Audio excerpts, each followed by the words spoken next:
나 요한은 9절 나 요한은 하고 자기를 밝히네요. 지금이 그쵸? 내가 누구라요? 요한이래요.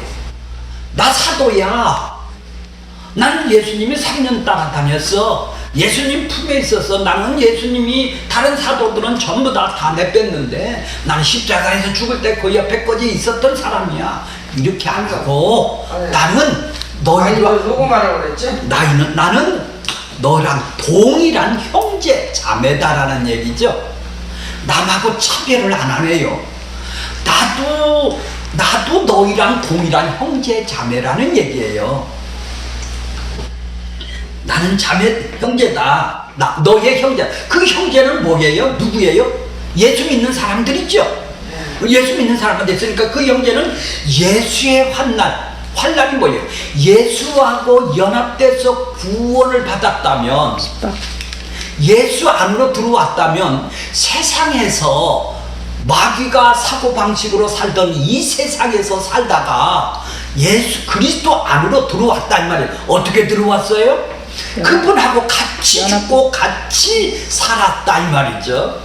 그렇죠? 그래 그분의 죽음이 내 죽음이죠. 내 죄 때문에 죽었으니까 그분이 살으심이 내 생명이 살아나는 생명을 얻는 구원이죠. 그것이 바로 의롭다이죠. 그 십자가와 부활의 연합이 됐네요. 그 십자가와 부활로 연합이 된 사람을 그리스도 안에 들어온 교회라고 그런다 이 말이에요. 한 몸이 됐네요. 그러니까 그죠? 예수하고 한 몸이 된 것을 보고 그리스도 아니라고 그런단 말이에요. 그리스도의 이런 사람은 뭐라고 그랬나요? 환난이 온다고 그러죠. 핍박이 온다고 그러죠. 세상이 가만히 내버려 두지를 않는 것도 있지만은 여기에 환난은 어떤 환난이냐 하면은 조금 이따 구체적으로 얘기를 해 드릴 텐데, 포도즙에서 포도를 으깨죠. 그럼 포도액이 나올 거 아니에요. 즙을 짜듯이 나를 짜낸단 말이에요. 그러면 내 인생에서 나를 짜낸단 말이에요. 뭐를 나오게? 십자가만 알게. 십자가를 알게 나를 짜내는 것을 보고 환난이라고 그럽니다. 사람이 고난을 받고 핍박을 주는 것도 환난이지만은 하나님이 나를 연단시켜서 즙을 만들고 십자가만 남기기 위해서 내 자신을 부인하고 십자가만 남기기 위해서 나를 즙으로 짜드는 것도 환난이라고 그러죠. 왜? 그의 나라라. 그러니까 환난과 나라와 뭐죠? 참음의 그렇게 형제들은 모두 다 그리스도 안에 들어와서 이렇게 삶을 사는 사람들이네요. 나도 그들의 형제라니까. 그리스도 안에 들어와서 환난과 하나님 나라와 천국과 이제 세상 나라에서 살지를 않고 참음에 동참됐대요. 동참하는 자다. 나도 동참하는 자다 이 말이에요. 그러니까 예수를 믿으면 모두 다 그리스도 안으로 들어와서 환난과 나라와 참음에 동참하면서 지금 살아가는 사람이겠네요. 이해가 가세요? 자, 나도 그런 형제라는 얘기예요. 그래 이것이 없다면 그 사람은 다시 한번 자기가 누군지를 모르는 사람이네요. 지금 어느 나라에서 살아요? 왜 그리스도 안으로 들어왔다면 하나님 나라 이 중간에 봐보세요. 환난과 참음 그 안에가 중간에 뭐가 샌드위치로 뭐가 들어갔어요? 나라가 들어갔잖아요. 환난, 나라, 참음에 동참하는 것이다 이 말이에요. 그러니까 하나님의 나라는 즙을 짜듯이 십자가만 남기기 위해서 인내를 하고 참는 나라다 이 말이죠. 그렇죠? 그 나라를 보여주고 있네요. 나도 거기에 동참한 사람이라는 거예요, 요한이. 자, 오늘 주제가 예수의 환난과 나라와 참음에 동참을 했느냐 안 했느냐. 글자도 모르면 곤란하겠죠. 자, 그래서 자라. 자기는 지금 그렇게 너희와 동일한 형제일 뿐만 아니라 또 뭐라고 그래요? 하나님의 말씀과 예수를 증언하였으므로 하나님의 말씀, 예수를 증언, 십자가를 증언, 죄에 대해서, 심판에 대해서, 의에 대해서, 세상에 대해서 증언을 해줬다 이 말이죠. 세상에서 병원을 지어주고, 세상에서 계란을 주고, 세상에서 초코파이를 갖다 주고, 선교 헌금을 갖다 주고, 옷을 갖다 주면은 절대 핍박을 안 하고 박수를 쳐요. 그죠? 박수를. 왜? 자기한테 유익이 오니까. 근데 세상에서 너 죄인이다, 너 심판을 받는다, 너 의롭지 받지 않으면 너는 죄로 인해서 그 싹스로 지옥으로 간다. 그러면 예수님처럼 순교를 시키고 또 뭐를요? 순교를 시키고, 예, 이제 그것이 오게 되죠. 그것만 안 하면은 세상에는 박수를 쳐요. 예수님은 그 일을 했기 때문에 고난이 십자가의 출교와 순교를 하게 되는 거예요. 그렇게 가짜는 그 일을 안 하겠네요. 죄를 얘기를 안 하고, 심판을 얘기를 안 하고, 의롭다를 얘기를 안 하겠네요. 성령이 왔다면, 이것이 나를 구원 줬다면 반드시 이걸 얘기하면 세상은 반드시 핍박을 그때 당시나 지금이나 하게 되겠죠. 이것을 보고 예수를 증언하는 것이고 하나님의 말씀을 전하는 것이죠. 그렇죠? 말씀으로 말미암아 반모섬에 있었더니, 반모섬에 유배를 됐다고 보통 다 얘기를 해요. 근데 그 증거가 없어요. 아니 정말로 지금 다른 데서 하나님의 말씀과 예수의 증언을 하니까 예수님처럼 박해를 받아서 지금 반모섬으로 유배를 갔다고 우리는 보통 생각을 하죠.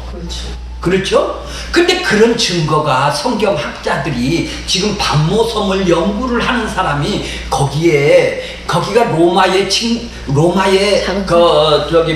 칙령인데 거기에서 그런 곳이 아니라는 것이에요. 성경학자들이 거기는 유배지가 아니라는 얘기예요. 그러니까 한마디로 그건 중요한 것이 아니죠. 그렇죠. 그렇게 고난을 받다가 박해를 받아서 그 유배지로 갔는지, 아니면 반모섬에 하나님의 말씀과 예수 그리스도의 죄와 심판을 얘기하러 갔는지, 이건 잘 몰라요. 그거나 무슨 상관이 있겠어요. 그죠? 맞아요. 그렇죠. 하여튼 말씀을 전하는 것 때문에 지금 갇혀 있네요. 말씀을 전하러 지금 반모섬에 있네요. 하나님이 반모섬에 하나님의 말씀과 예수를 증언하도록 지금 사도 요한을 지금 반모섬에다 갖다 놨네요.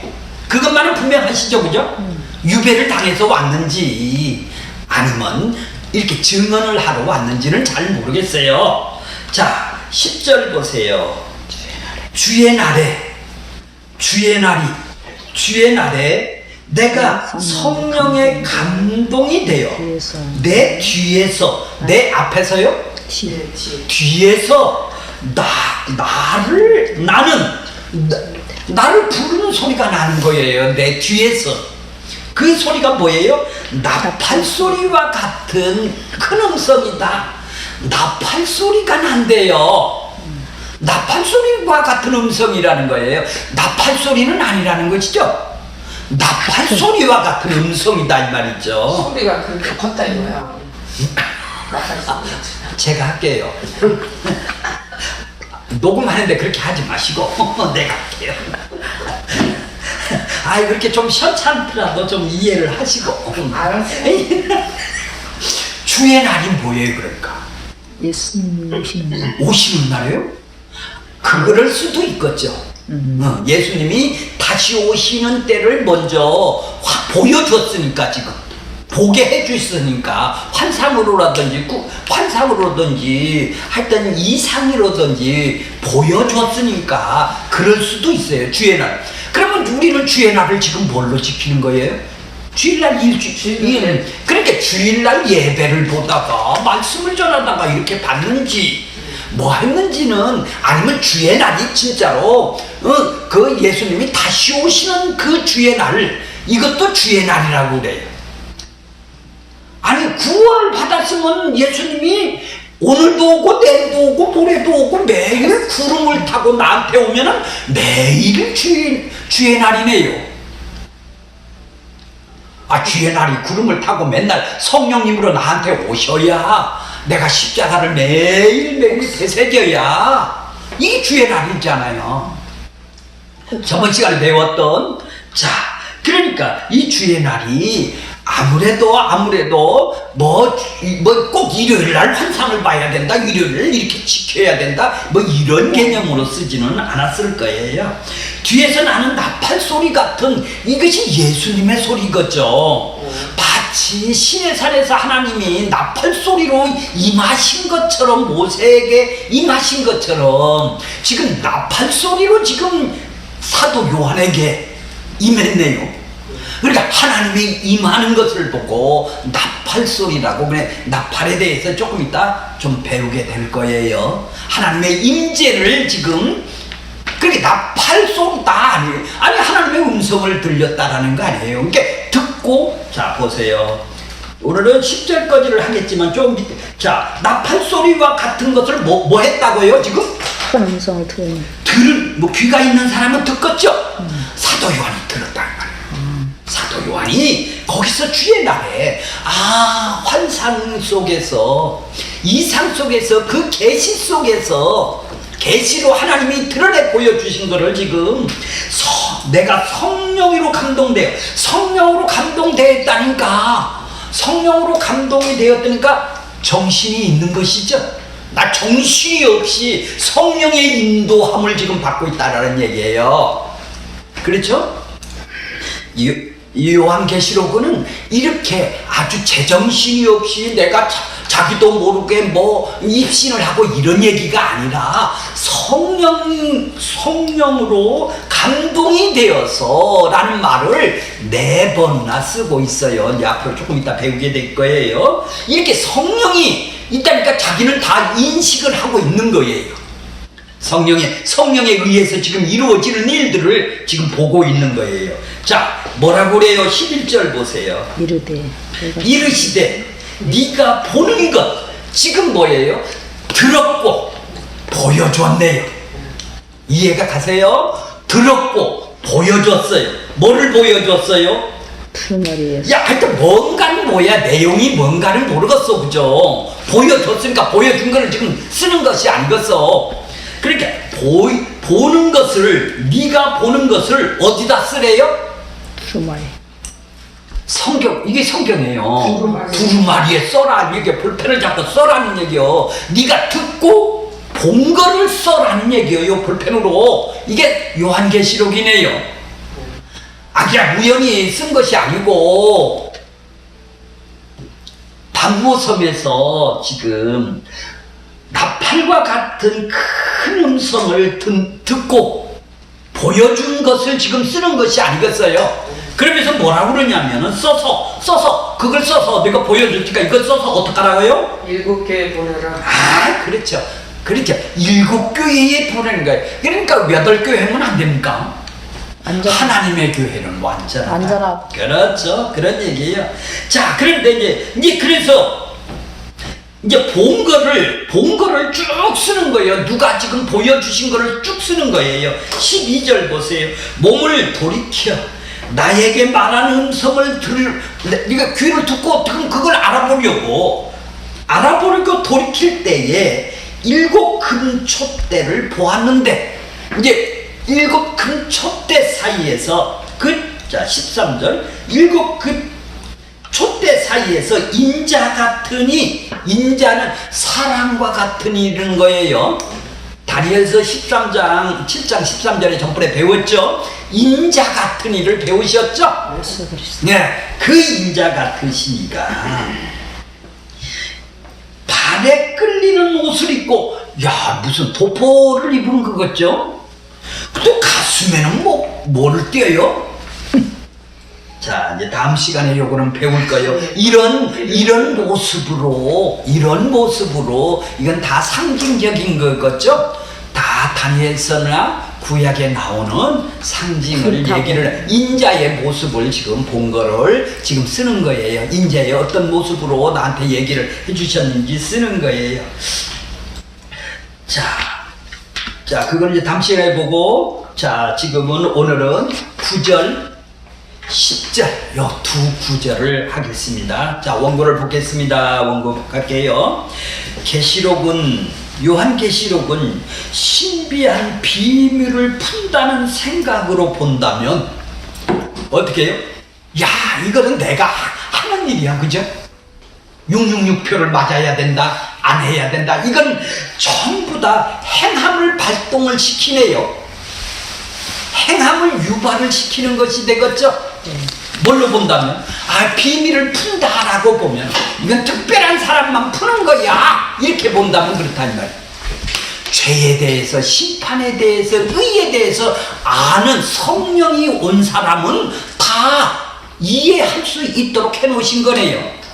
거기에 이제 그들은 구약을 알았기 때문에 전부 다 계시록은 구약이니까 구약에 예언된 것을 지금 요한을 통해서 반복 얘기를 하는 것 뿐이에요. 그러니까 성령이 온 사람은, 죄를 아는 사람은, 구약을 이해를 했은 사람이라면 누구든지 비밀을 푸는 것이 아니고, 비밀을 푸는 것은 뭐예요? 이렇게 시대가 이렇게 변하니까, 이렇게 이제 가까이 왔으니까 이런 일을 해야 된다, 네가 행해야 된다라는 얘기죠. 그렇게 행함을 발동을 시키는 것이죠. 자, 신자는 예배로 모일 때마다, 이건 구원받은 사람들이 지금 모이는 곳이니까 예배로 모일 때마다 어떻게 해요? 계시록을 통해서 복음을 어떻게 한다고요? 확인하는 거예요.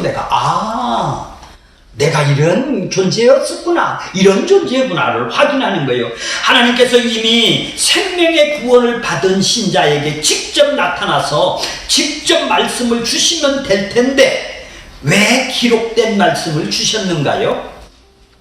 성령을 보내서 성령이 우리에게 하나님의 말씀을 제대로 이해하도록 하시고, 또한 복음을 드러내는 일을 충실히 성령이 하기 때문에 직접 우리에게 말씀을 주시지 않고 사도 요한에게만 주신 것이죠. 왜? 우리에게는 성령만 주신다며, 성령으로 올바르게 깨닫게 해주신다 이 말이에요. 하나님께서 우리에게 성경을 주신 것은 인간이 죄에 대해서, 의에 대해서, 심판에 대해서, 그리스도에 대해서 말씀하시기 위해서입니다. 조금 전에 배웠던 요한복음 16장 7절부터 11절에 책망한다가 뭐라고 그랬나요? 책망한다. 죄와 의와 심판에 대해서 이 세상이 전혀 알지 못하는 자기 기준으로 알고 있는 죄, 의, 심판에 대해서 성령이 와서 어떻게 한다고요? 올바르게 인식을, 잘못된 것을 바로잡아서 올바르게 인식을 해준다라는 얘기예요. 그러니까 성령이 온 사람만 죄를 알게 되고, 심판을 알게 되고, 구원을 올바르게 알게 되겠네요. 자, 성령이 오셔서 알게 주셔야만 깨닫게 되는 것입니다. 따라서 말씀이 임했을 때 먼저 나타나는 결과는 뭐예요? 죄를 아니까 내가 죄인입니다, 내가 예수님을 죽인 사람입니다 하고 자기 애통이 일어나겠네요. 성령이 왔다면 자기 죄를 보고, 내 대신 죽으신 예수님의 심판을 보고 애통한다 이 말이에요. 복을 한다 이 말이죠. 자, 7절 보겠습니다. 볼지어다 그가 구름을 타고 오시리라. 각 사람이 눈이 그를 보겠고 그를 찌른 자도 볼 것이요, 땅에 있는 모든 족속이 그로 말미암아 애곡하고 그리하리라. 아멘. 누가 땅에 있는 모든 족속이 뭐예요? 세상에 있는 모든 사람, 아까 세상 배우셨죠? 세상에 있는 모든 사람이 다 곡을 하나요? 그로 말미암아 은혜가 주어진 사람, 그죠? 하나님이 택하신 그들에게 은혜를 주어진 사람만 이 땅에서 곡을 하고 애통해 한다 이 말이에요. 저번 시간에 배운 거예요. 단순히 미래의 재림이 있을 것을 말씀하는 것이 아니라 그리스도께서 지금 늘 구름을 타고 오신다. 자기 백성과 함께 성령을 통해서 나한테 오시는 것으로 우리가 봤죠. 그래, 성령님이 매일매일 깨닫게 나한테 해주시는 것이죠. 그래야 애통이 나올 거 아니에요, 이 땅에서. 그래서 자신인 예수님의 찌른 자임을 어떡하요? 자각하고 애통, 애곡이 있을 수밖에 없는 회개하는 상태가 그리스도와 한몸된 교회인 것이네요. 그러므로 어떻게 하면 내가 구원을 받는가 하는 것이 성경의 핵심이 아니네요. 자, 저를 보세요. 어떻게 하면 내가 구원을 받는가? 이거 써있는 게 아니죠. 내가 노력을 해야 되는 거니까. 이거는 하나님이 어떻게 하면 자기 백성들에게 구원을 주는가, 이게 써있는 것이지 내가 구원을 받는 방법이 성경에 써있는 게 아니라는 얘기죠. 이해가 가죠? 그렇게 내가 구원을 받는 방법으로 보면 성경이, 성령을 안 받은 사람은 자기식으로 이해할 수밖에 없으니까 성경을 이해를 할 수가 없는 것이에요. 하나님이 나한테 구원 주신 걸로 봐야 어떻게 해요? 감사가. 그런 사람한테 편지를 썼으니까 그런 사람에게 성령이 와서 책망, 올바르게 깨닫게 해주시니까 이제 이해가 가고 깨닫게 되는 것이죠.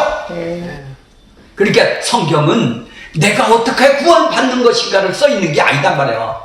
내가 어떻게 무엇을 해야 구원을 받는가, 이게 써있는 것이 아니라 어떻게 하나님이 무슨 일을 통해서, 대적과 의롭다함을 통해서 어떻게 구원을 줘? 자기 백성들에게 어떻게 구원을 주시냐? 성령을 통해서 어떻게 죄와 심판과 의를 깨닫게 해서 그들에게 죽었던, 허물과 죄로 죽었던 그들을 살려놓느냐가 구원이겠죠? 그거 써있는 거예요. 하나님의 행함이 써있네요. 인간의 행함이 써있는 것이 아니라 하나님 예수님이 자기 백성들을 구원하기 위해서 무엇을 행해 놓았느냐를 썼다 이 말이에요. 성경을 그런 쪽으로 읽어야 성경이 이해가 갈 수가 있는 거예요. 자, 그들에게 성경 전체가 내가 어떻게 하면 구원을 받을 수 있는가, 여기에 그들은 초점이 맞춰졌죠. 가짜들은 예수 그리스도가 어떤 행함으로 나를 구원 주시는가를 보지를 않아요. 예수님이 나를 어떻게 구원 주시냐를 보아야 되는데 그걸 안 본다는 얘기죠. 예수 그리스도 그분이 하나님 되심으로 십자가에서 자신을 드러내는 것을 통하여 새로운 창조, 십자가를 통하여 새로운 본성, 죽었던 영혼을 다시 살리는 새로운 본성, 내 안에 아담으로부터 타고난 죄성, 내 욕망의 죄성, 마음과 육체가 원하는 죄성이 내 안에 있지만은 새로운 본성을 우리 안에 주신다는 얘기죠. 그것이 뭐예요? 그것이 구원이라는 거예요. 새로운 본성을 준 것이. 그래서 새로운 창조를 해주신 거네요. 본성을 넣어줬다면 새로운 창조를 우리에게 해주신 거예요. 그 창조 안에서 우리의 구원은 한 부분인 것입니다. 성경은 내가 어떻게 구원받는가가 핵심이 아닙니다. 묵시 속에서 그리스도 안에서 자기 백성의 죄와 사망에서 건져내어 예수하고 한 몸의 지체인 교회로 구성하는 것이 성경인 것이죠. 세상이 하나님이신 예수 그리스도를 대적하고 찔렀기에 심판을 받을 수밖에 없는 상태라는 건, 이 세상은 반드시 심판받아야 된다는 것을 폭로하는 것이 십자가네요. 즉 인간인 죄를 폭로하고 예수 그리스도만이 의가 되심을 선포하는 것이 계시록이고 모든 성경인 것이 말씀입니다. 그래서 시작과 마침이 예수 그리스도이십니다. 그것이 알파와 오메가로 표현하는 것입니다. 내가 행함으로 구원을 받으려고 성경을 보니까 내가 믿는 믿음이 발동이 되는 것이죠. 나의 유익을 위해서 내가 믿는 믿음이 발동이 되는 거예요. 내가 믿었고, 내가 교회 나왔고, 내가 행했고, 내 의와 내 공로, 내 노력, 자기 자랑뿐이죠. 내가 살아있는 상태에서 끝까지 내가 예수를 믿어서 내가 그 하나님께 영광을 돌리려고 아주 기를 쓰는 것이죠. 내 구원이 초점이 맞춰져 있기 때문에 그런 것이죠. 그러나 예수 그리스도의 행함의 구원을 주시고 거기에 맞춰져 있다면 우리는 그 십자가에서 예수 그리스도의 죽은 십자가에 내 죽음이 있다라는 것을 발견하네요. 이게 구원이에요. 내가 뭔가 종교적인 열심을 행함으로 천국을 쟁취하려고 노력하는 것이 아니라 이미 십자가에서 죽음 안에서 내 죽음을 발견한 상태. 그래서 우리는 십자가를 볼 때마다 나는 죄인입니다, 이런 고백이 먼저 나오게 되는 것입니다. 이 진리의 말씀을 붙잡는 자가 철저히 자신이 죄인이라는 전제 아래서 십자가만 드러내고 주기를 우리는 소원할 뿐이죠. 자기 자랑이 드러나는 것이 아니라 오직 복음이신 예수 그리스도만이 증거하기 때문인 것입니다. 이것이 동의가 된다면 우리는 같은 형제죠. 같은 성령 안에 있는 자입니다. 우리에게 십자가는 항상 관심을 가지라고 성경은 증언하고 있는 것입니다. 사모함이 우리 안에 있는 것입니다. 결국 우리가 십자가에서 내 죽음을 확인하기 위해서 오늘 여기에 모인 것이죠. 여기에 나온 것이죠. 자, 9절 보겠습니다. 나 요한은 너희의 형제요 예수의 환난과 나라와 참음에 동참한 자라. 하나님의 말씀과 예수 그리스도 증언으로 말미암아 반모라 하는 섬에 있었더니 나 요한 나 스스로 직접 지칭한 것을 여기가 처음이에요. 나 누구다 요한이다, 이렇게. 자, 계시록 22장 8절에도 이런 표현이, 나 요한이라는 표현이 있어요. 이렇게 기록한 이유는 요한 자신이 본 서신을 받은 자와 어떻게 해요? 동일시, 너랑 나랑 똑같단 말이에요. 같은 형제다 말이에요. 내가 네가보다 나는 환상을 보고 계시를 받은 너보다 위대하다, 사도다, 이런 것이 아니네요. 뭐예요? 동질이다 이 말이야. 동일하다 이 말이야. 나 요한은 너희의 형제요 나는 반모섬에서 떨어져 있는 그런 별개의 존재가 아니라는 것이죠. 목회자와 교인들은 분리되어 목사를 보고 어떤 사람들은 장로를 보고 기름 부은 존재라고 가운을 입고 구별하고 싶어 하는 거예요. 사도는 뭐예요? 요한 사도는 나 형제래요.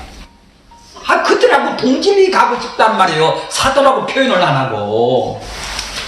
요한은 고난받고 있는 그들과 하나도 다르지 않다라는 것이죠. 같은 일곱 교회에 속한 자로 환난의 인내에 동참한 자라고 그러는 거예요. 그래서 자, 예수의 환난과 나라와 참음, 예수 안에라는 것이 뭐라고 그랬나요? 아까 세상 속에서 있었던 우리를 예수와 함께 죽고 부활시켜서 살려놔서 한 몸으로 연합을 된 지체를 놓고 그리스도 안으로 들어왔다, 연합이 됐다, 하나가 됐다, 한 놈이 됐다, 이렇게 표현하죠. 자, 그런 사람은 환난과 나라와 인내, 참음이라는 말입니다. 환난, 들립시스라고 그래요. 조금 전에 설명했죠. 들립시스가 뭐예요? 포도즙 틀에서 즙을 짜낸다는 단어예요. 참음, 환난이라는 말을. 포도가 으깨지죠. 자기가 부인되는 으깨지는 역사가 일어나야 된다라는 얘기죠. 참음이 뭐예요? 인내하는 것이 참는 것이죠. 으깨지는데 내가 참는 거예요. 그의 나라는 나를 즙이 나오도록, 예수 그리스도만 나오도록 나를 즙을 짜는 거예요, 내 인생을. 그래서 참음이 뭐예요? 인내라고 그러는 거예요. 인내라는 것은 헬라어로 뭐예요? 휘포모네네요. 휘포라는 것은 뭐뭐 아래에 있다. 메노라는 것은 뭐예요? 머물다. 너희는 거기에 즙 짜는 데에 머물러 인내하는 것이죠. 머물러 있는 것이 인내하는 것이죠. 참는 것이죠. 어딘가에 머물러 빠져나올 수 없는 상태를 보고 참음이라는 거예요. 머물러 있단 말이에요. 거기에 고통 가운데 죽자는 데에 내가 머물러 있는 거예요. 그걸 보고 참음 인내라고 그러는 거예요. 그러니까 하나님은 우리를 세상 가운데서 짜내서 십자가만 남겨서 하나님 나라 아래에 머물러 붙잡아 두시는 것이네요. 그것이 환난과 인내네요. 환난, 인내, 참음이라는 거예요. 자, 내가 어려움을 참고 견뎌야지. 내가 이 시절이 나면 좋은 시절이 올 것이다. 그러면서 참는 그런 것을 말하는 것이 아니에요. 네. 하나님께서 예수 그리스도 안에서 머물러 붙잡아 두신 상태가 인내라는 것입니다. 결국 그 속에서는 예수 그리스도의 십자가만 고백되도록 즙이 나오도록 남겨두시는 것이죠. 머무르게 두는 거죠. 그래서 쥐어짜는 거예요. 왜 이렇게 고난이 와 나만? 그렇게 생각할 필요가 없네요. 왜? 모든 형제들은 이 하나님이 즙을 짜는 거예요. 십자가만 남기기 위해서. 그래 인내에 머물러 두게 하는 거예요. 그 나라는. 그렇게 나만 있는 것이 아니네요. 거기에 동참한대요. 자기도. 사도 요한도. 다 우리는 십자가만 남기도록 하나님께서 짜내는 것입니다. 포도주 틀에서 포도즙을 만들 때 밟아서 짜내는 것이죠. 한마디로 하나님 말에서 빠져나갈 수 없이 머물러 있는 상태를 놓고 환난, 인내라고 하는 거예요. 거기다 환난, 인내 가운데다 뭐가 있어요? 나라가 있죠. 나라. 예, 이런 구도. 나라는 바실레야, 하나님 나라예요. 천국이 이 땅에 임한 사람은 환난과 참음의 인내로 즙을 짜는 사람이다. 머물러서 이 땅에서 십자가만 남기는 사람이다. 이런 얘기죠. 그러니까 참음으로 하나님이 나를 다스리고 짜내요. 이 나라가 어떤 나라임을, 천국을 나타내시는 거네요. 하나님께서 환난을 짜내서 참음으로 만들어서 이 나라가 하나님 나라가 그리스도 안에 있는 나라가 어떤 나라인가를 보여주는 나라를 의미죠. 그 나라에 지금 우리가 붙들려 와 있는 것이죠. 그래서 하나님 나라는 환난, 참음으로 다스려지는 나라네요.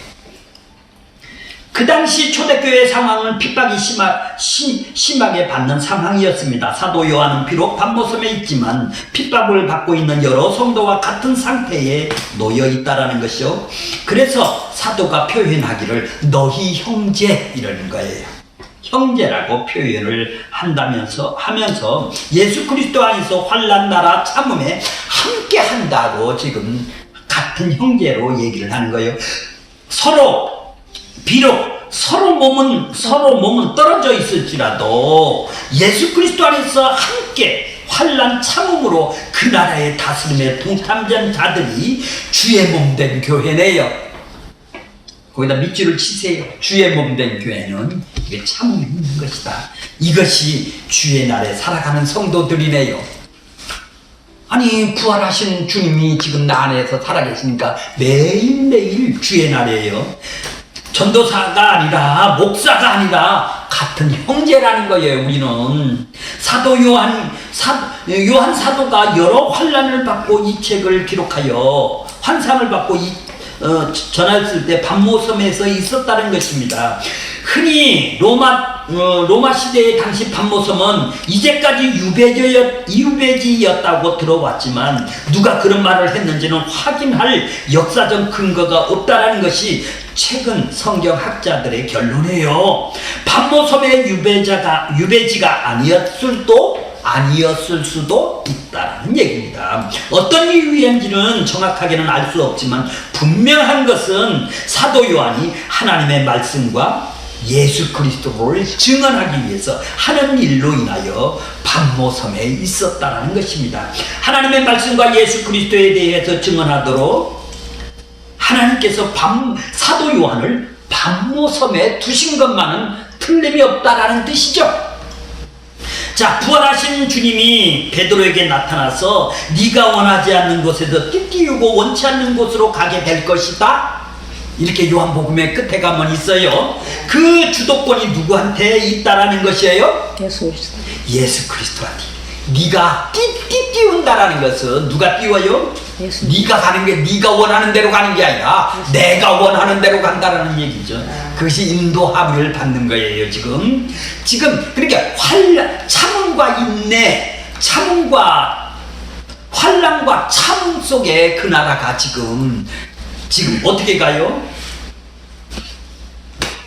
지금 베드로도 이렇게 환난과 참음 속에서 지금 이끌어 가시는 것이죠. 베드로가 자기가 자신의 주도권을 가지고 이제까지 사다 왔습니다. 그래서 3번이나 부인하는 것이고, 부인하라고 하니까 절대 그렇지 않다고 호언장담을 했어요. 그런데 베드로가 부활하신 예수님을 만나 내가 나를 사랑하느냐?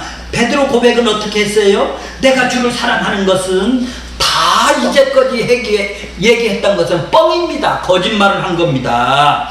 내가 주님을 사랑하는지도 나도 모르겠습니다. 그러나 내 상황은 내가 주를 사랑하는지 아닌지는 주님이 더 잘 아시지 않겠습니까? 내가 지금 사랑했다라는 고백은 다 거짓이고 뻥이었습니다. 이렇게 고백을 했어요.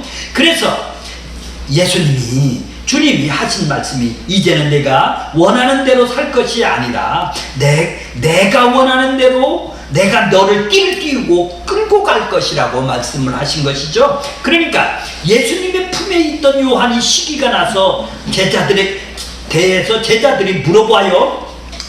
그런데 요한이 어떻게 대답을 해요? 예수께서 이르시되 내가 올 때까지 그를 머문다라는 것은 같이 함께 있는다라는 얘기예요. 인내한다라는 얘기죠. 바로요. 머물게 하고자 할지라도 내가 무슨 상관이냐? 머물게 하라는 것은 메노, 아까 마냥 인내한다는 거예요. 자, 결국 예수님이 말씀하신 의도는 무엇이에요? 예수님께서는 요한을 내가 올 때까지 머물게 매노하신다라는 것은 하나님의 말씀과 예수 그리스도에 대한 증언을 위한 것이었습니다. 물론 베드로도 원치 않는 대로 일찍이 죽어서 그리스도를 증거했습니다. 요한도 오래 사느냐 안 사느냐가 문제가 아니라 초점은 하나님의 함께 머물러 있게 하느냐 말이에요. 성령이 너를 머물러 있게 해주신다라는 얘기죠. 하나님의 말씀과 예수 그리스도를 증언하시는 그것이 우리가 이 땅에서 하여야 할 이유가 있기 때문에 지금 성령이 내 안에 머무신다라는 것이죠. 자, 요한에게 머물게 하신 이유가 바로 그런 것이에요.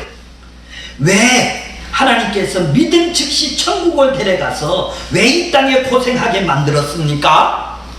이 세상에 머물게 하신 이유가 내가 그리스도를 전해야 한다는 의미가 아니라 내가 증인 노릇해야 된다는 의미가 아니라 주께서 나를 통하여 머물러 계셔서 예수 그리스도를 증언하고 드러내기 위하여 머물게 하신다라는 거예요. 나하고 함께 하신다라는 거예요. 내가 하는 것이 아니라 그분이 나하고 함께 하셔서 증언하게 해주시는 것이죠. 이것 때문에 세상에 머물게 하시는 것입니다. 주님께서 죄와 허물로 죽은 나를 살리셔서 생명을 구원이 무엇인지를 죽은 세상에 복음을 드러내기 위해서 복음을 알리고 우리를 알게 하시고 깨닫게 하셔서 지금 죄와 심판으로 사단의 주인으로 사는 세상에 머물게 하신 것이죠. 천국을 바로 안 데려가시고. 10절 보겠습니다. 주님의 날에 내가 성령의 감동에 대하여 내 뒤에서 나는 나팔소리 같은 음성을 들으니 주의 날 보겠습니다. 너무 쉽게 오늘날은 일요일을 가리키는 것이고 주일이라고 생각합니다. 물론 여기에서 말씀하신 것은 일요일 수도 있어요. 신약의 모든 다른 부분에는 심판의 날을 주의 날이라고 다르게 표현한 것도 사실입니다. 그러나 주의 날은 일요일 주일로 본다는 것이 무슨 의미가 있겠습니까? 사도 요한이 계시를 받은 날이기에 오늘날 우리도 주의를 잘 지켜서 예배하는 일을 전심으로 다해야 된다고 한다거나 이런 의미가 넘쳐나는 것이 오늘날입니다. 왜 이날만이 의미를 부여하는 것입니까? 그 의미가 중요하다면 장소의 의미는 무엇 없는가요? 그럼 반모섬에서 주일을 계시를 받은 것이기에 주일 예배는 정당성을 부여한다면 주일에는 반모섬으로 가서 거기서 예배만이 제대로 주일을 지키는 예배가 아니겠습니까? 성경은 우리에게 그런 말씀을 하고자 한 것이 아닌 것입니다. 자, 주의 날을 보겠습니다. 큐리어스, 주님입니다. 나의 주라고 그러는 거예요. 큐리어스, 헤메라, 날입니다. 주의 날이 어떤 날인가 보겠습니다. 구체적으로 표현하면 주님에 속한 날이죠. 지금 우리는 부활했으니까 다 주님에 속한 날이요. 매일이 사도 요한의 계시를 받아 드러난 그 자체가 주님께서 속한 날이겠네요.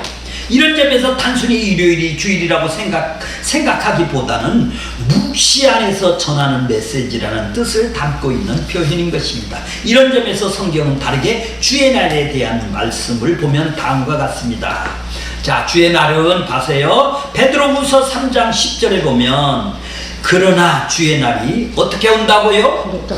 예, 그날에는 어떻다고요? 하늘이 어떻게 된다고요? 큰 소리로 떠나가고 없어진대요. 하늘이 없어진대요. 큰 소리로 떠나간대요. 작은 소리로 떠나간대요. 큰 소리로 떠나간대요. 그러니까 처음 하늘이 없어지는 것이죠. 어떻게? 처음 하늘이 창세기 1장 1절 하늘이 없어진다라는 것이죠. 큰 소리로 떠나간다라는 것이죠. 땅의 물질은 뭐예요? 물질이 뜨거운 불에 풀어지고 물질은 다 태워서 풀어지네요. 이 세상에 있는 물질들은 모두 다 땅에 있는 물질이 뭐예요? 눈으로 보고 만질 수 공간에 존재하는 물질들은 모두 다 불에 풀어지네요. 그 다음에 또 하나는 뭐죠? 땅과 그 중에 있는 모든 일이 다 그분 앞에 다 드러나게 돼요. 하늘과 땅이 다 없어지겠네요. 이 땅은 다 없어져. 세상에 남아있는 것은 아무것도 남는 날이 없네요. 우리가 가장 귀하게 생각하고 아꼈던 것도 사라질 날이 무슨 날이에요? 주의 날이죠. 주의 날이 주의 재림멸대가 일어나는 날이죠. 주님이 다시 오시는 날이에요. 그런데 주님이 다시 오실 때 빈손으로 오시는 것이 아니라 어떻게 와요? 영원한 천국을 함께 가지고 오시죠. 우리에게 새나라 새 땅을 가지고 오시죠. 영원한 천국이 오기 때문에 이 세상은 어떻게 돼요? 사라져야 되는 것이죠. 천지 창조 때 만들었던 해, 달, 별도 다 사라져야 할 날이네요. 하늘이 어떻게 큰 소리로 떠나가게 되는 것이죠. 사라진다는 얘기예요. 주의 나라는 해도 달도 필요 없는 날이네요. 왜 그래요? 예수님 자체가 빛이니까. 오늘날 세상은 해, 달, 별이 있음으로 인해서 하루, 이틀, 1년, 2년 시간과 날이 구분이 되죠. 그런데 해, 달이 사라지면 자연히 날과 시간이 사라지네요. 거기는. 그럼 뭐가 있어요? 그래서 주님 나라에는 날도 없고 시간도 없고 년도 1년, 2년, 1000년, 억년도 없네요. 그렇죠? 네. 날도 없는 나라예요. 영원한 나라네요. 모든 것이 다 소멸돼 버리는 것, 이것이 주의 날이네요. 주의 날은 예수님이 재림하는 날로만이 아니라 모든 것이 다 사라지고 소멸될 날인 것입니다. 구약에서는 이것이 여호와 날이라고 했어요. 여호와 날. 요엘서 2장 1절에 보면 시온에서 나팔을 불며 나의 거룩한 산에서 경고의 소리를 길러 이 땅의 주민들이 다 떨게 할지라. 이는 무슨 날이라? 여호와의 날이 이르게 됨이라. 여호와의 날이라고 그래요. 구약에는 이제 임박하였으니 곧, 자 2절, 곧 어둡고 캄캄한 날이요 짙은 구름이 덮인 날이요 새벽빛이 산꼭대기에 덮인 것과 같으니 이는 많고 강한 백성이 이르렀습니다. 이와 같은 것이 옛날에도 없었고 이후에도 대대로 없으리라. 자, 이 말이 이중적인 예언입니다. 구약에는 여호와 날에 대한 표현을 메시아가 오심, 예수님의 오심 차원에서 선포가 되었어요. 즉 구약에는 여호와의 날은 예수님이 처음 오심이 한 번째죠, 그죠? 그 다음에 다시 오심이 두 번째로 표현이 된 것이 여호와 날이라고 그래요. 예수님의 오심으로 이미 종말이 시작이 되었다라는 것을 의미하는 거래요. 오늘도 종말이고 내일도 종말이에요. 예수님이 올 때까지는 계속해서 종말이란 말이에요. 자, 그러니까 매일매일 우리는 부활의 날이죠. 주님의 날이죠. 주님과 함께하는 날이죠. 이 땅에서. 자, 이런 의미에서 예수님은 십자가에서 다 이루었다고 선언하였다면 예수 그리스도 안에서 종말은 완성이 됐다라는 거네요. 묵시 속에서는 종말이 완성이 됐듯이 예수님이 다 이루었다라는 거예요. 종말도 다 이루었다라는 얘기 아니에요. 이런 의미에서 예수님은 그리스도의 몸된 교회요, 성도로 완성된 종말 안에 사는 것이고 그것이 묵시 안에 사는 것입니다. 우리는 이미 완성되어 있는 묵시 속에서 사는 것입니다. 그러므로 구약의 여호와 날, 신약에는 주의 날은 예수 그리스도가 완성되었다라는 의미로 본문에서는 주의 날이라고 표현을 한 것이죠. 즉 예수 그리스도 안에 있다라는 의미에서 주님의 속한 날이라는 뜻으로 받아들여야 하는 것이죠. 주의 날은 성령의 감동을 받았다. 주의 날엔 세상의 모든 것은 부서내는 날이죠. 주의 날이 다시 오는 날, 모든 것이 다 사라지고 없어지고 주님의 공로에 의해서 새 나라 새 땅이 이루어지는 날입니다. 다시 말해서 어떤 상태를 말하는 것이 주의 날인 것입니다. 요한은 주의 날을 본 것이 무엇입니까? 예수님의 본 모습을 봤어요. 예수님을 어떤 모습을 봤어요? 그런데 그 모습은 예전에 예수님이 살아계셨을 때 함께 거닐던 약해 빠진 모습이 아니라 가슴에 조금 전에 읽었던 10절에 읽었던 13절 14절 읽었던 뭐죠? 가슴에 금띠를 띤 무서운 모습을 지금 보고 있네요. 이 모습은 마치 우시아가 죽던 해에 이사야가 성전에서 본 모습과 같은 것이죠. 그때 그 하나님을 본 이사야는 화로다 나는 망하게 되었구나 했습니다. 그런데 예수님의 모습을 본 요한은 땅에서 엎으러졌습니다. 요한이 과거에서 하나님을 보고 땅에 엎드려진 적이 있었나요? 없었나요? 과거에는 없었죠. 이제 부활하신 예수님을 지금 뭐예요?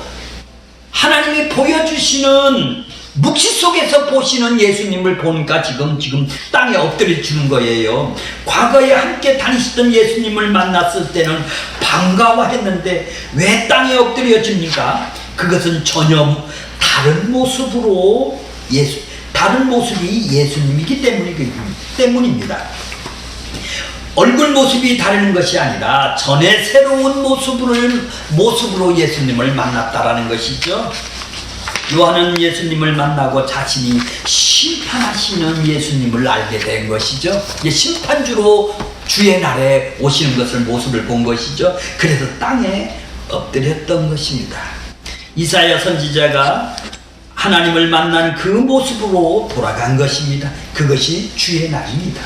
다시 말해서 예수님은 만난 그 상태가 바로 주의 날입니다. 주님의 날은 심판의 날입니다. 따라서 예수님을 만난 상태는 땅에 엎드려진 것입니다. 결국 주의 날이라는 것은 어떤 상태에서 세상으로 살아가느냐 말하는 것이지 시간으로 날을 말하는 것이 한 날, 두 날 이런 것이 아닌 것입니다. 때문에 주의 날이 언제냐고 묻지 말고 주의 날은 어떤 현상이 일어나는가를 알아야 되는 거고 물어야 되는 것입니다. 주의 날에 내가 성령이 감동이 되어서 주의 속한 날에 내가 성령 안에 있는 성령 안에서 존재했다라는 것이죠. 성령 안에서. 즉 주께 속하여 있는 상태가 성령 안에 있는 상태입니다. 요한은 결국 헛된 이야기를 하는 것이 아님을 성령 안에라서 표현하심으로 계시록의 중요한 전환점을 강조를 하는 거예요. 성령 안에서는 중요하다라는 것은 강조할 때마다 계시록에서 4번 써 있어요. 1장 10절, 4장 2절, 17장 2절, 21장 10절에 성령 안에서 이렇게 4번이 써 있습니다. 내가 환상을 보거나 정신이 혼미한 상태에서 내가 이상한 것을 보고 전하는 것이 아니라는 뜻입니다. 성령 안에 아니라는 뜻입니다. 전부 다 불의 탈에서 전부 다 성령 안에서 강조하고 자각하고 이것이 하나님의 말씀이라고 지금 강조하는 표현을 성령 안에서라고 말을 하는 것입니다. 비록 세상에 있지만 성도의 실존은 성령 안에서 그 안에서 보았을 때 세상이 심판이 임하는 곳으로 보이는 것, 이것이 바로 주께 속한 나라에서 사는 상태인 것입니다. 전부 다 불에 타서 없어질 것들이 이 세상입니다. 오늘 우리 묵시 안에서 사는 시각과 관점이 무엇입니까? 이 사단의 세상에서 잘되고 건강하고 저주를 받지 않고 축복을 받아야 된다. 이 세상에서 이름을 남기고 한 자리를 해보아야 될 것이 아니냐. 예수를 믿으면 일단 축복을 받고 봐야 된다. 못 사는 것보다 잘 사는 것이 하나님께 영광을 돌린다. 전부 자신의 욕망을 채우기 위해서 예수를 이용하는 자들의 모습인 것이죠. 이런 것들이 아니라 자신의 욕망의 주인으로 사는 이 세상의 사단의 사고방식을 죽어야 되는 상태가 우리 아니겠습니까? 그것이 매일매일 자기를 부인하는 것입니다. 이 세상은 죽음의 땅이라는 것을 묵시의 시각으로 보게 되는 것입니다. 오늘 우리가 하늘에 사는 존재가 되었는데 이 땅에 있는 것들이 무슨 의미가 있는 것입니까? 우리에게 이미 묵시의 세계에서 볼 수 있는 눈이 주어졌다라는 것이 우리 아니겠습니까?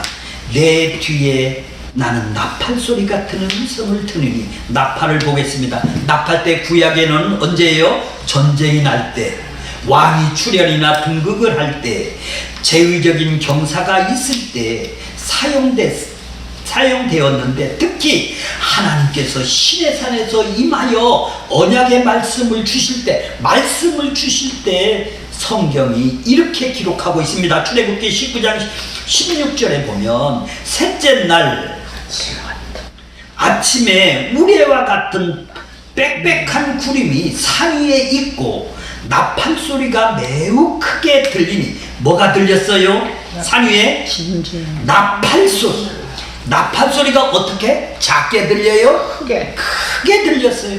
하나님이 임하시는 거예요. 하나님이 말씀을 하시는 거예요. 진중에 있는 모든 백성들이 다 어떻게 한다고요? 떨더라. 나팔 소리 같은 주의 음성입니다. 모세가 신의 산에서 하나님께서 내려오셔서 임재하셔서 모세를 만나면서 이스라엘과 언약을 맺은 그 상황 속에서 구약을 빗대어 재현해서 지금 설명을 해주는 거예요. 신의 산에서 하나님께서 모세를 통해서 이스라엘 백성들에게 언약의 말씀을 주신 모습 그대로 사도 요한을 통해서 교회에 언약의 말씀을 나타나고 있는 거예요.